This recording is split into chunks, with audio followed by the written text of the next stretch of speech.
ఉన్నంత పదార్థం లేకుండా, అణువులో లోపల బయట ఆకాశం లేకుండా, మేఘాల్లో లేకుండా, సముద్రం లేకుండా, ప్రకృతిలో లేకుండా, చెట్ల ఆకాశం లేకుండా ఉందా? అటువంటి ఆకాశ ప్రసక్తి లేకుండా కూడా ఎరుక ఉన్నది. ఎరుక ఉన్నది అంటలోనే ఆకాశ సహితమైన పదార్థం తనిందే తనకు తోచింది. ఆ తోచిన పదార్థం ఎలా తోచింది? సహజం. ఇది అనుభవం సహజం.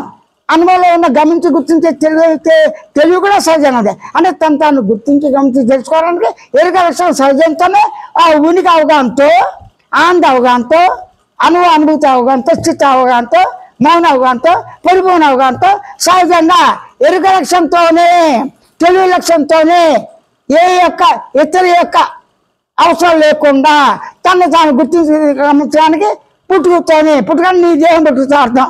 నేను పుట్టుక లేవు. ఆ తెలివి లక్ష్యం. ఈ తెలివికి ఆకాశంతో పని లేదు. అంటే బయట ఆకాశం ఖాళీ స్థలం ఉంది, ఇల్లు కట్టుకోవాలి, ఆ ఖాళీ స్థలం ఉంటే బాగుండు, కరెక్టే. నువ్వు ఉన్నదే ఉనికి. ఆ ఉనికితో ఉన్న తెలివిలోనే, తెలివి అనుకోవటంలో ఉన్న ఆకాశంలోనే ఉన్నావు.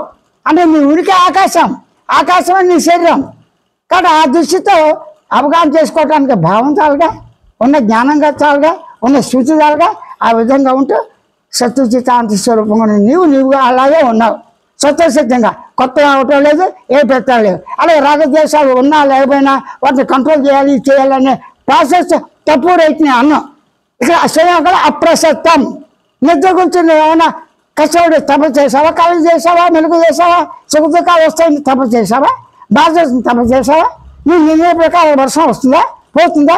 చావు పట్టుకు నీ నిర్ణయం లేదు కదా, సహజం జరుగుతుంది. అంటే నీ ప్రమేయం సూక్ష్మ అంతర్గతంగా లేదు అని సహజంగా జరుగుతుంది. గుర్తించి గమనించే లక్ష్యంతో ఓరుకుండు అని మాత్రమే నిర్గుణ చైతన్య అభివ్యక్తం చేస్తున్నాడు.